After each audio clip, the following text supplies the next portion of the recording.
أعوذ بالله من الشيطان الرجيم.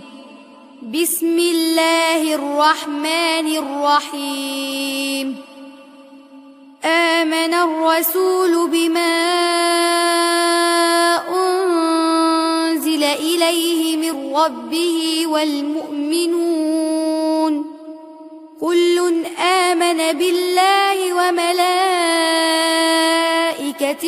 وكتبه ورسله لا نفرق بين أحد من رسله وقالوا سمعنا وأطعنا غفرانك ربنا وإليك المصير.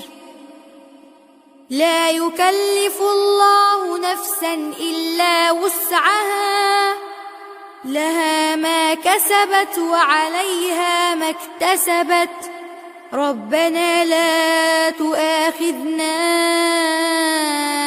إن نسينا أو أخطأنا ربنا ولا تحمل علينا إصرا كما حملته على الذين من قبلنا ربنا ولا تحملنا ما لا طاقة لنا به واعف عنا واغفر لنا وارحمنا أنت مولانا فانصرنا على القوم الكافرين.